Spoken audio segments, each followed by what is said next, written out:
Hello and welcome to IYF education initiative by Indian Youth Foundation. तो guys आज मैं आपके लिए लेकर आया हूँ राजनीतिक विज्ञान की बुक समकालीन विश्व में राजनीति का थर्ड चैप्टर, जिसका नाम है समकालीन विश्व में अमेरिकी वर्चस्व। तो गाइज मैं पंकज पंडित आज आपको इस चैप्टर के बारे में यानी अमेरिकी वर्चस्व के बारे में पढ़ाऊँगा, जो CBSE के सिलेबस के हिसाब से बहुत ही महत्वपूर्ण चैप्टर है, जिसमें से हर साल कुछ ना कुछ इम्पोर्टेंट क्वेश्चन अमेरिकी वर्चस्व के बारे में पूछे जाते हैं।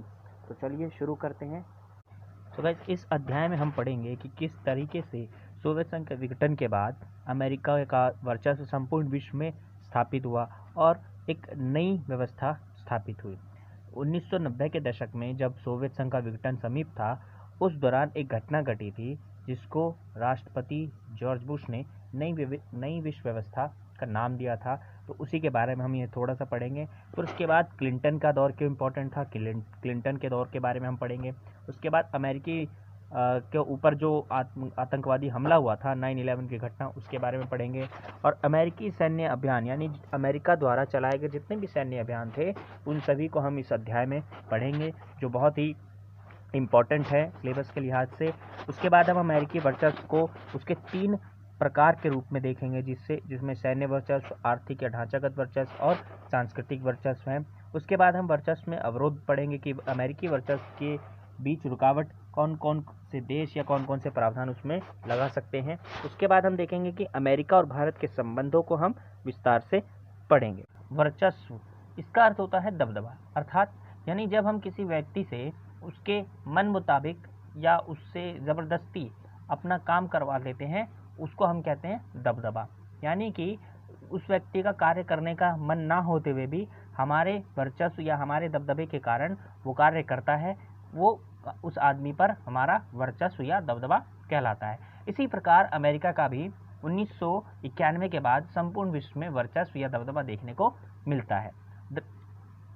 1991 में सोवियत संघ के विघटन के साथ शीत युद्ध का अंत हो गया और अमेरिकी वर्चस्व की स्थापना के साथ विश्व राजनीति का स्वरूप एक ध्रुवीय हो गया। यानी कि जो शीत युद्ध के दौरान विश्व 2 ध्रुवीय था, अब सोवियत संघ के विघटन के बाद अब क्या हो गया, एक ध्रुवीय हो गया। यानी अब अमेरिका संपूर्ण रूप से वर्चस्व का प्रयोग खुले तौर पर करने लगा।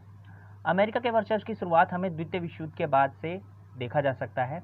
यानी कि जब उसने 1945 में जापान पर हिरोशिमा और नागासाकी पर परमाणु बमों से हमला किया था, तो वहां हमने उसका वर्चस्व को वहां से उसकी वर्चस्व की शुरुआत हो चुकी थी। लेकिन उसके तुरंत बाद ही सोवियत संघ ने उसके वर्चस्व को चुनौती दी, जिस वजह से उन दोनों के बीच शीत युद्ध चला और जो 1991 में आके समाप्त हुआ। और यह सोवियत संघ के विघटन के तुरंत बाद ही पूरी दुनिया के सामने अमेरिका खुलकर वर्चस्व अपना दिखाने लगा।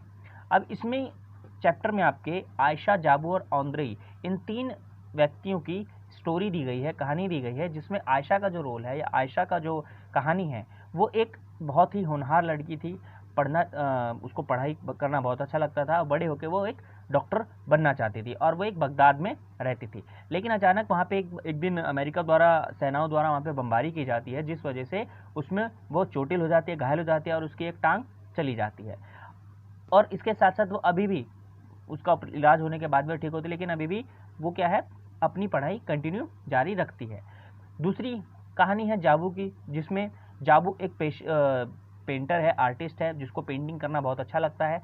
लेकिन और वो साउथ अफ्रीका के डरबन में रहता है। लेकिन उसके पिताजी चाहते हैं कि जाबू एक MBA की डिग्री करके उसके पिताजी के अपने बिजनेस में वो हाथ बटाए।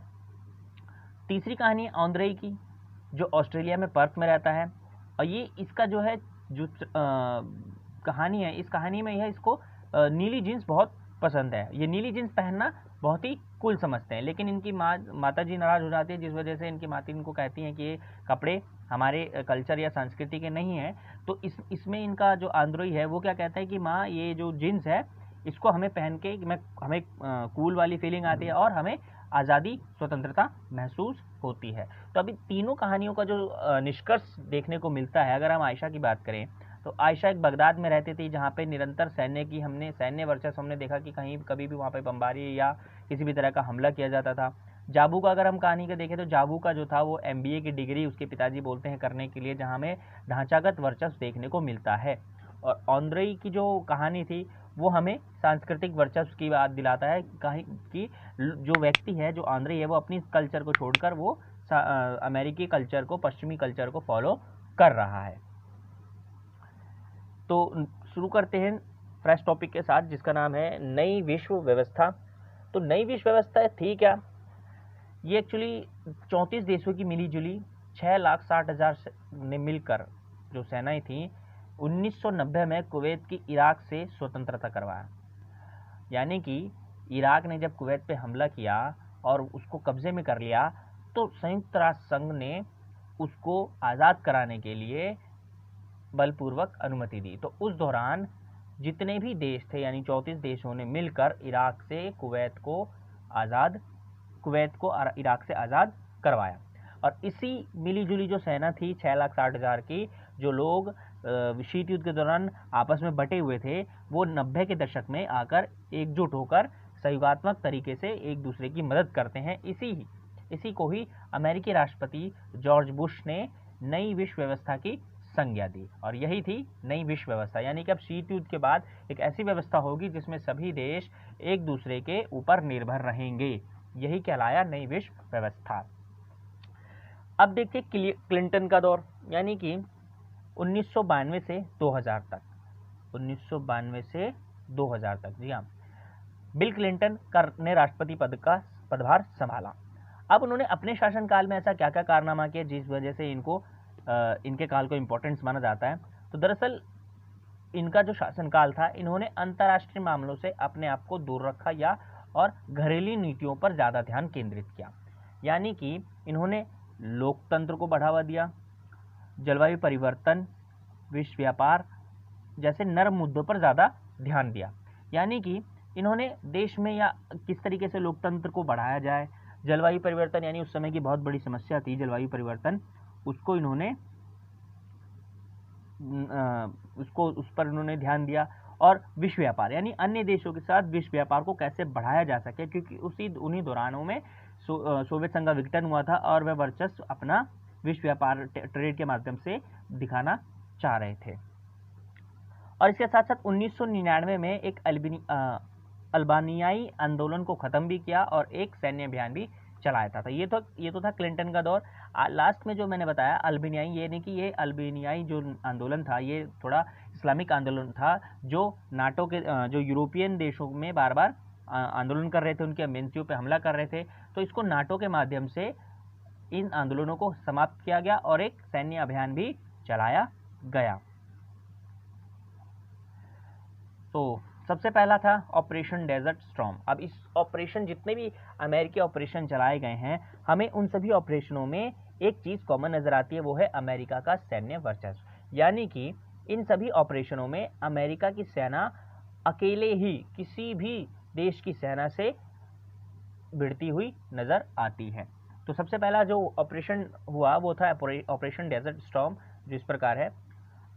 अगस्त 1990 में इराक ने कुवैत पर हमला किया और उस पर कब्जा कर लिया। यानी कि शीत युद्ध के दौरान, जब शीत युद्ध समाप्त होने वाला था, उसी के कुछ एक साल पहले यह घटना घटी जिसमें इराक ने कुवैत पर हमला किया और उसको अपना गुलाम बना लिया। संयुक्त राष्ट्र संघ द्वारा इराक को समझाने की तमाम राजनयिक कोशिशें नाकाम हुई, तो कुवैत को स्वतंत्र कराने के लिए बल प्रयोग की अनुमति दी। यानी कि संयुक्त राष्ट्र संघ इसमें मध्यस्थता निभाई। यानी कि संयुक्त राष्ट्र संघ ने इराक को समझाया बुझाया, उसको मनाने की तमाम कोशिशें की, लेकिन जब इराक नहीं माना तो संयुक्त राष्ट्र संघ ने अंतिम निर्णय बलपूर्वक का प्रयोग करने की उसे अनुमति दी। उसके बाद तुरंत 34 देशों की मिलीजुली 6,60,000 की सेना ने इराक पर हमला किया और कुवैत को स्वतंत्र कराया। और इसी ऑपरेशन को यूएनओ ने क्या कहा? ऑपरेशन डेजर्ट स्टॉर्म की संज्ञा दी, और इसे प्रथम खाड़ी युद्ध के नाम से भी जाना गया। और इसको हम कंप्यूटर वॉर गेम के नाम से भी जानते हैं। इसको इसलिए कहा जाता है कंप्यूटर या गेम वॉर, क्योंकि इसमें जो उपकरण जो हथियार यूज किए गए थे वो काफ़ी अत्याधुनिक और नई तकनीकों से लैस थे, जिसको एक दूर कहीं बैठकर ऑपरेट किया जा सकता था, कंप्यूटर से ऑपरेट किया गया था। और इसकी लाइव टेलीकास्ट भी देखने को दिया गया था। अब सद्दाम हुसैन ने इस जंगों को कहा था कि 100 जंगों की एक जंग होगी। सद्दाम को लगा कि भाई मेरे पास ज़्यादा पावर है तो मैं इनको हरा दूंगा और ये जंग ऐसी होगी जो 100 जंगों की एक जंग के बराबर होगी, लेकिन ऐसा नहीं हुआ। सद्दाम हार गया, मिनट भी नहीं लगे उसको हारने में, तुरंत उसने घुटने टेक दिए। अब इस अभियान में जो 6,60,000 की सेना थी, लगभग उसमें 75% सेना अमेरिकी सेना थी और ये सभी अत्याधुनिक हथियारों से लैस थी। तो हमें अमेरिका निरंतर ऐसे प्रयास करता रहता है, ऐसे मौके ढूंढता रहता है जहां उसको अपनी सेना का प्रदर्शन करने को मिले। इसी तरीके से हम समझ सकते हैं कि ये जो 6,60,000 की जो सेना थी उसमें 75% सेना अमेरिकी थी। तो इसमें हमें अमेरिकी सैन्य वर्चस्व देखने को मिलता है। अगला ऑपरेशन था ऑपरेशन इन्फिनाइट रीच।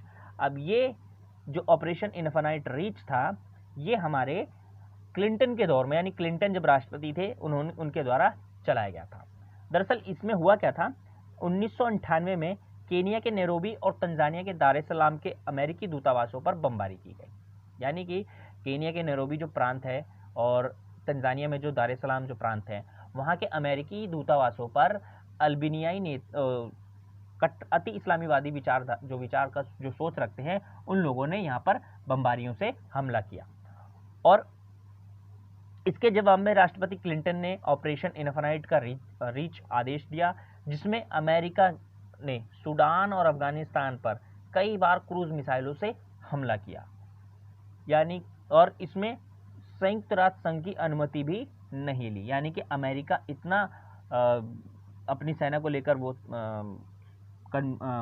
विश्वासी था कि उसने यूएनओ तक की अनुमति नहीं ली और वो डायरेक्ट तुरंत जाके अफगानिस्तान और सूडानों में जो तालिबान जो संगठन था उस पर क्रूज मिसाइलों से हमला किया। तो ये था ऑपरेशन इन्फिनाइट रीच। अब हम पढ़ेंगे 9/11 की घटना। ये बहुत इंपॉर्टेंट है, एग्जाम में भी आता है कई बार। 9/11 की घटना से आप क्या समझते हैं? तो 9/11 की घटना एक अमेरिका के आतंकवादी हमला था, सिंपल। और एक 9/11 इसमें लिखा जाता है सबसे पहले 9/11 यानी 9 इसमें है मंथ और 11 इसकी है डेट। अब अमेरिका में 9/11 इसलिए लिखा जाता है क्योंकि वहां पे डे से पहले मंथ लिखने का प्रचलन है, इसीलिए 9/11 की घटना से वो ज़्यादा प्रचलित है। तो चलिए इसको पढ़ते हैं।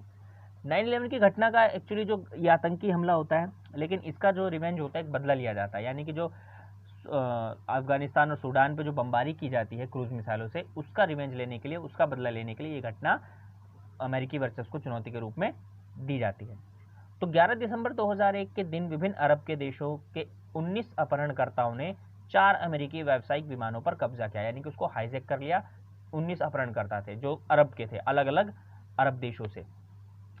अब उन्होंने हाईजैक किया तो पहला विमान उन्होंने जो टकराया था, पहला विमान वो न्यूयॉर्क के वर्ल्ड ट्रेड सेंटर से टकराया, उत्तरी टावर से। दूसरा विमान दक्षिणी टावर से टकराया। यानी कि पहले 2 विमान वर्ल्ड ट्रेड सेंटर के साउथ और नॉर्थ, उत्तरी और दक्षिणी टावर से टकराए। तीसरा विमान टकराया पेंटागन से, जो रक्षा विभाग का मुख्यालय था। उसके बाद चौथे विमान को टकराना था कांग्रेस की इमारत से, जो क्या था, कांग्रेस क्या है, वहां की संसद थी, कांग्रेस वहां के संसद को बोलते हैं, उससे टकराना था, लेकिन वो पेंसिल्वेनिया के खेत में जाकर क्रैश हो गया। तो 4 व्यावसायिक जो विमान अरब के 19 अपहरणकर्ताओं ने चुराए थे, हाईजैक किए थे, उन 4 में से 3 को क्रैश किया गया, उत्तरी टावर के साथ, दक्षिणी टावर के साथ और कांग्रेस के रक्षा विभाग के मुख्यालय के साथ। चौथा जो था वो कांग्रेस के मुख्यालय से टकराना था, लेकिन वह नहीं हो पाया, वो पेंसिल्वेनिया के खेत में क्रैश हो गया। अब इसी घटना को 9/11 की घटना कहा जाता है और यह घटना बहुत ही दुखद और बहुत ही दिल दहला देने वाली घटना थी और इसमें करीब अमेरिका के 3,000 लोग मारे गए थे। और इस घटना की तुलना 1814 के आगजनी और 1941 के पाल हार्बर से की गई थी। 1814 में क्या हुआ था कि ब्रिटेन ने अमेरिका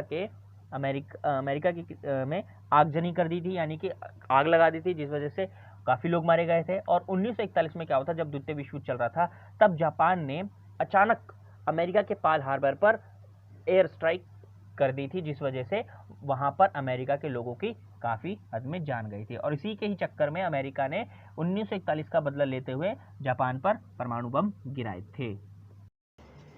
ऑपरेशन एंड्यूरिंग फ्रीडम जी। अब इस पे हम चर्चा करते हैं। ये क्या था? ये ऑपरेशन एंड्यूरिंग फ्रीडम जो चलाया गया था वो चलाया गया था 9/11 के जवाबी कार्रवाई में। यानी कि जब अमेरिका पर आतंकी हमला किया गया तो उसके जवाब में उस पर कार्रवाई करने के लिए 9/11 का हमले का बदला लेने के लिए ऑपरेशन एंड्यूरिंग फ्रीडम को चलाया गया। अब ये क्या था? आतंकवाद के विरुद्ध विश्वव्यापी युद्ध के रूप में अमेरिका ने ऑपरेशन एंड्यूरिंग फ्रीडम चलाया। यानी पूरे संपूर्ण विश्व में एक संपूर्ण आतंकवाद के खिलाफ अमेरिका ने अकेले ही जंग छेड़ दी थी बिना किसी अन्य देशों की सहायता से। उसने अपनी सैन्य के बूते पर संपूर्ण विश्व में जहाँ जहाँ उन्हें आतंकी संगठन एक्टिव थे, सक्रिय थे, उन सभी को उन्होंने ख़त्म किया। तो इस अभियान में उनको निशाना बनाया गया जिन पर 9/11 की घटना का शक था। यानी कि इस ऑपरेशन में उन संगठनों पर को निशाना बनाया गया जिन पर इस 9/11 की घटना का शक था और जिन पे संदेह था। दरअसल इसमें एक नाम सुना होगा आपने, न्यूज़ में अक्सर उसकी चर्चा रही है, ओसामा बिन लादेन, जो इस 9/11 की घटना का मास्टरमाइंड कहा जाता था और इसको भी अमेरिका ने मार गिराया था वो 2012 में। इसमें मुख्य निशाना अलकायदा और अफ़गानिस्तान के तालिबान को बनाया गया। यानी कि ये उस समय बहुत ही सक्रिय आतंकवादी संगठन था अलकायदा और तालिबान, जिसको अमेरिका ने ख़त्म कर दिया था, पूरी तरीके से नष्ट कर दिया था। और अमेरिकी सेना ने पूरे विश्व में गिरफ्तारियां भेजी और जेल खानों में भी बंद किया। यानी कि और कुछ जो रह गए थे इक्का दुक्का, उनको अमेरिका ने क्या करा, कुछ की गुप्त गिरफ्तारियां की जिनको पूरे विश्व को भी नहीं पता कि उनको कहाँ रखा गया है। ऐसे गुप्त जेल खानों में रखा गया। क्यूबा का एक द्वीपीय देश, क्यूबा जो एक देश है, वहाँ पर अमेरिका के कई गुप्त जेल खाने भी हैं जहाँ पर इन जैसे कैदियों को रखा जाता है। 2012 में जो ऑपरेशन एंड्यूरिंग फ्रीडम 2012 में ओसामा बिन लादेन को मार गिराया था, जो इस 9/11 की घटना का मास्टरमाइंड था, जिसको पाकिस्तान के ही एक देश, पाकिस्तान में छुपे होने की अमेरिका को सूचना मिली और उसके बाद अमेरिका ने अभियान चलाकर उसको भी वहाँ से मार गिराया। IYF education Indian Youth foundation का इनिशिएटिव है। इंडियन यूथ फाउंडेशन ज़रूरतमंद लोगों की सहायता करता है। सो गाइस, आप लोग हमें सोशल मीडिया पे फॉलो कर सकते हैं, इंस्टाग्राम, फेसबुक, यूट्यूब पर फॉलो कर सकते हैं #the Indian Youth Foundation. So guys, thank you for watching our video. Please subscribe our channel और प्रेस द बेल आइकन और share with your friends, classmates our video.